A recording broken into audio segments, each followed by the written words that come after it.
Well, hello again, everyone. Tonight, I'd like to talk to you a little bit about the issue of anger. And I feel this is something that perhaps all of us need to take a look at and see why is this planet that we live on has so many um, angles that the species who share this planet on us with us cause so much hardship and anger. And when I say species, I, I don't mean I don't mean animals because I don't have any problems with animals. In fact, animals are the least of our problems. Probably they are our best friends. And of course, most of them. I'm not talking about the you and the crocodile in the river. I'm talking about you know the animals that can be friendly. But my focus of the discussion or the I'm referring to the actual human beings, the species, the part of the species that are occupied by the word human beings, or in this case, inhuman beings. Now, the subject of anger is actually pretty deep because there are many reasons for for people to get angry or be angry. And I don't want to discuss every case or every reason for why we could be angry, because there's so many reasons that why one becomes angry, and roots in the past and childhood, and the way they see things and the way they analyze and process things, and depending on who is how they're affecting each other and so on. But I like to discuss maybe a couple of reasons that perhaps it would be a different way of looking at things, which I think we all like to look at things from different angles, and perhaps it could be a couple of those angles that you never thought of, and that could be of some opening for you to ponder and analyze yourself on those bases, or actually, or at least enjoy the thought of possibility of reasons for anger in the manner that I'm hoping to show you here. Well, of course, we know many of the angers or some of the angers stem from the way we have been treated in our childhood. Perhaps we were not the most favored sibling. Perhaps for that reason we felt we had to prove ourselves all the time or fight for to be considered right or smart or show that we can win a discussion, so therefore we can also be the center of attention or focus by our parents. Um, or perhaps the reason was you simply wanted to win an argument or a game that families sometimes, maybe a board game or something, and you get angry, or there's an argument and you get angry because you didn't win, or your points or your views were not accepted as the top dog in that conversation. And all of that could stem from the fact that you wanted to show you're really good, you're good enough, you're just as good as the others, or you wanted to show that you've arrived. Sometimes sons behave badly with their father, or they challenge him. They want to win to just simply show that I have arrived. Or the father seems to feel that by putting the children down, or putting the wife down, or maybe the wife wants, feels by putting the children down or putting the husband down, and they would establish territory, and they would establish that they're dictatorial powers, and that they are the top dog or the lion of the house, and so on and so forth. There are many psychological reasons for one possibly needs to win an argument or win a game or win the attention of the others or have the last word to say, satisfy a certain need for them, which replaces a certain shortcomings. Perhaps the father or the mother is incapable of showing the amount of love that is necessary for the children or the rest of the members of the family reciprocate with love and present to the father or to the mother or to each other a gift, a favor, or whatever it is, wrapped in the wrapping of love. And instead, they would like to just do what is expected of them.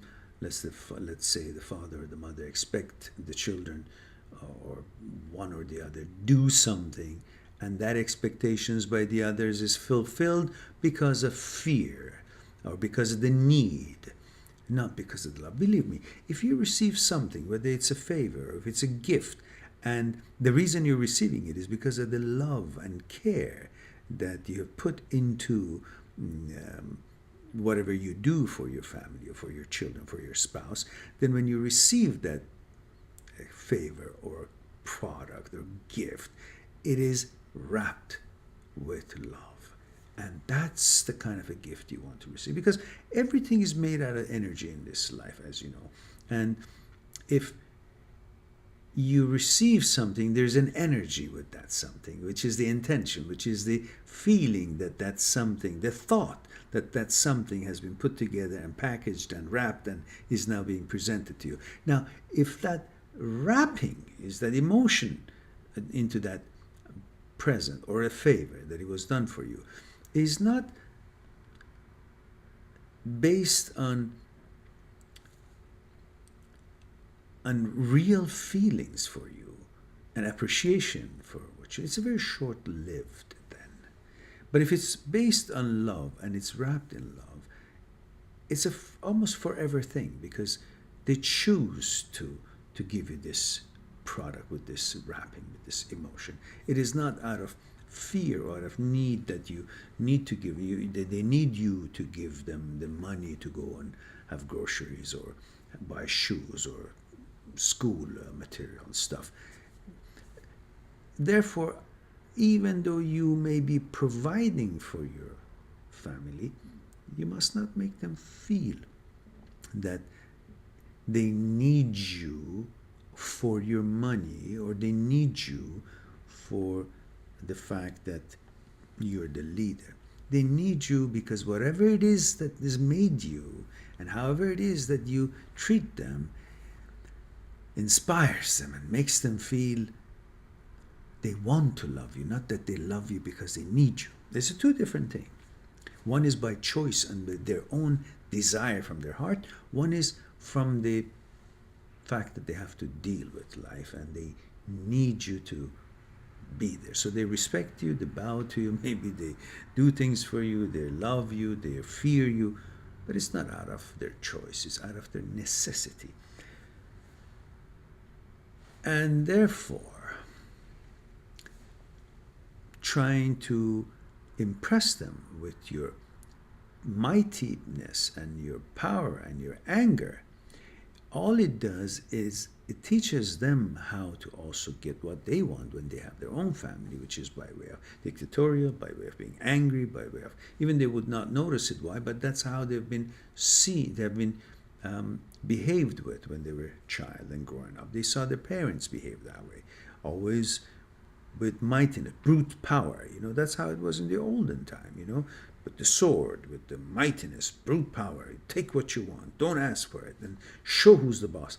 These are today, as far as I'm concerned, and most normal people concerned, these are not sign of strength or power. These are sign of weakness. If you start using bullying tactics and anger to get what you want, this is because you have no confidence in being able to give it to get these things or achieve what you're looking for by reasoning, by resolution, by discussion, by debate, by persuasion, by love.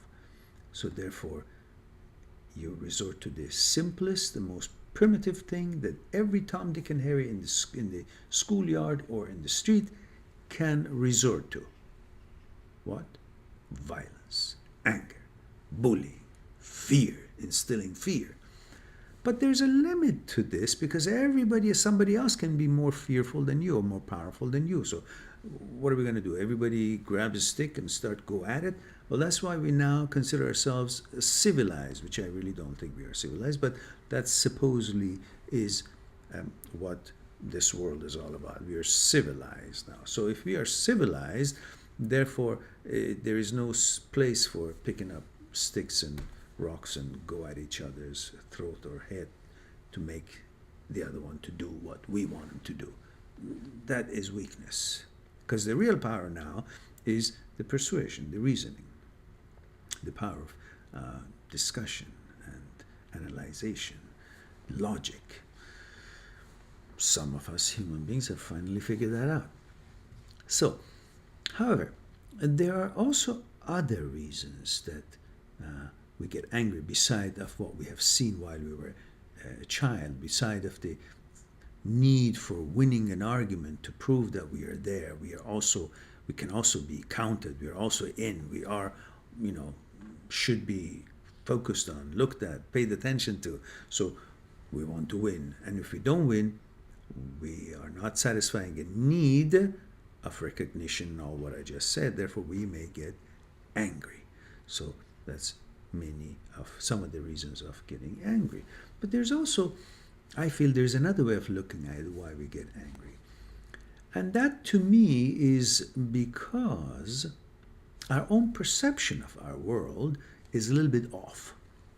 What I mean by that is that we feel or we tend to think that because perhaps we are righteous, good people, good-hearted people, which I believe most of you people who are really looking at this production or little sharing that I have with you are most probably of wonderful background, good stock, kind, generous, fair, logical, loving, caring, responsible, and you're trying to better yourself or evolve or get other pointers and look at things from different angles and evaluate. And that to me tells me that you're of higher level of hierarchy in this world, because my system hierarchy is by simply the way we behave toward each other, toward our society. It's not based on money, it's not based on how rich you are or how poor you are, because believe me, I have seen people who have a hard time to make ends meet. They hardly have any money, hardly put food on the table, but they are just so classy that you have not seen them among the wealthiest of the wealthy. They're so well-mannered and well-behaved and loving and so open and so warm and honest that I feel they're the richest of the rich. And I've seen many wealthiest people, many wealthy people that I know, whether in business or social, but they lack many qualities of the other group that I just explained, and they are simply don't even measure up to the class and to the warmth and sensitivity or sincerity and the kindness and the moral values of the group that I just mentioned. They didn't have much money to provide for their own family. So really, it's not about classification is not based on the assets that you have or status that you have, the financial status, economic status you have in life, is really based on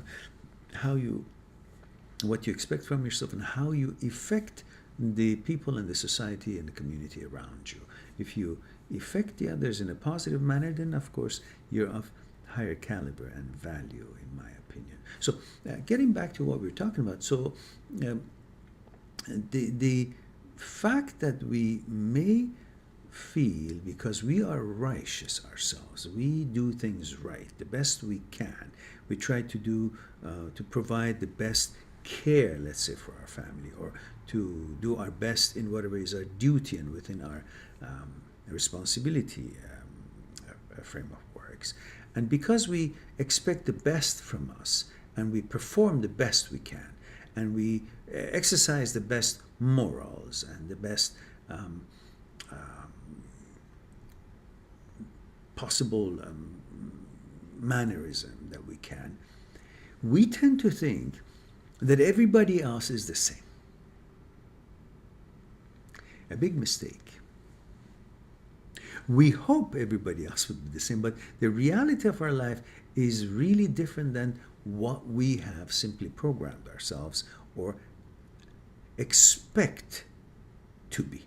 What we expect our surroundings and the people around us, or the people in the society or our world to be, is different than what the reality of the matter is. And that is the real reason, or one of the main reasons, that we get angry. Why? Because we have programmed in our head, expected, anticipated, and analyzed our world in a certain way that has set our expectations and our belief about our world, the people and the things that we are in contact with in this world, the way things are, to be perfect, or at least to be as we would have done it. This is our expectation or anticipation or program or understanding of how things should be, at least the way we do it. We expect it to be this way. In other words, we think we live in a perfect world. We think we live in a perfect world. So everything should be done perfectly, or as perfect as we could do it, at least. That is probably the understanding of perfect for us, for each one of us. For example, I don't know, maybe perfect for me would be when the tea is this color, so I call this perfect. Maybe somebody else, when it's darker or lighter, they call it perfect. So as far as we understand what perfect definition of perfect in certain things, or doing things, or producing things, or whatever it is, we think that our world, therefore, is supposed to be, and expected to be, perfect. So what does that have to do with anger? Well, because what you expect, anything contrary to, or deviating from, or different from what you expect, and you programmed yourself to expect and anticipate as the standard of being, whatever that is, anything deviating from it shocks you, makes you anxious, surprises you, angers you. Why? Because that was the expectation. It's like if I give you a book of math or a philosophy, the next time when I see you, next while, I may refer to parts of that book, and then I'm expecting you to know what I'm talking about, because in my mind, I've given you the book, you probably have read it, so you understand what's in it, so now I'm making reference to it, and if you don't understand it, I kind of get confused or anxious or upset or surprised, or there is an emotional imbalance that would be created in me because of my own expectations. The reality is I shouldn't have, because I don't have the facts. I don't know if you read it. Why should I expect you to have read it? Maybe you just took the book and put it somewhere else. Same thing here. Just because I can do certain things correctly, just because I pay attention to certain moralities or certain way of, taking care of matters or responsibilities or interacting with people or with children or with women or with friends or whatever, it doesn't necessarily means that everybody is capable or will be righteous enough to be able to do the right thing. And because I've programmed myself, let's say we program ourselves in a certain way, then when it's not done that way, we get, in different levels, we get shocked, surprised, angry, But the reality is that we have all kinds of people in this world. We have all kinds of animals in this world. We have level of intelligence of the animals are different. Level of enthusiasm or understanding is different. Level an animal is, their learning abilities is different. And we human beings are worse than animals, because animals have certain, in my opinion, have certain standards. Like, it's pretty much evened up, maybe one more than the other, but it's not so much difference. But because we have the power of reasoning and conditioning, and what we see, we are affected by it, and we are subject of our environments, of what we see and how we are brought up, and what we read and what we think, and our greeds and our level of violence, or our logic, or our selfishness, or our abusing dysfunction of our mental, which makes us to use or abuse other people, whatnot. Some people do that in different ways. All of that, because we have that brain that can make these variations of understanding and behavior. Therefore, we have far further distance between each one of us human beings. It could be way different ends of the pendulum, not like animals, which is within a certain, their behavior fluctuation and differences between each other's mentalities and so on and so forth is really within certain limits. But for us human beings, the imagination and the mind and the analyzation of it and the process of it and the learning and so on can be so way different because of so many other elements different human beings consider before they commit to something, and that could be so far different. So therefore, that could really shock us, because we expect everybody to behave the way we do, because we seem to think we're living in a perfect world, and therefore in a perfect world things are being done at least the way we could do them, as far as emotions, righteousness, morality, responsibility, kindness, warmth, fairness, just injustice, and everything else. And then we're shocked because we see the perfect that we thought is not the reality of the world. And the shock is because we conditioned ourselves, we believed, we expected and programmed ourselves that this world that we live in is in a certain way. And because it's different than the actual reality of out there, and not everybody lives to the extent of our standards, therefore we see such a big difference between what we thought the world should be according to our understanding and analyzation and behavior and learning and so on, to the actual reality, and then that brings shock. So what we need to do perhaps is to understand that this is not an absolute universe. This is a relative world. There is sunshine, there is shade, there is thirst, there is not thirst quenched, and there is love, there is hate, there is poor, there is rich, there is hunger, there is full tummy.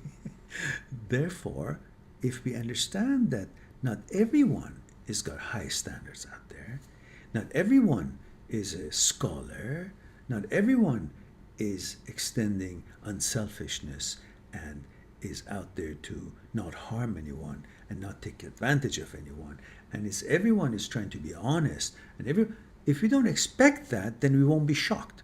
But because we expect that, or at least close to what we think we are capable of doing and the way we live, and then we are shocked because the reality is not what we necessarily have put up here. So I want to caution us that every day different things can happen in this life, and things in this world is not perfect. There are very many good people out there, And there are many people who are totally different. But if you don't expect everything to be as good as you are, obviously, as I mentioned,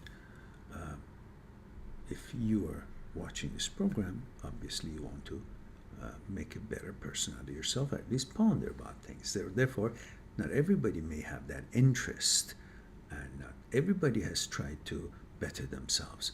Therefore, they may still be in their primitive states or in a negative state, or that's what their energy is, and they have no intention of bettering itself.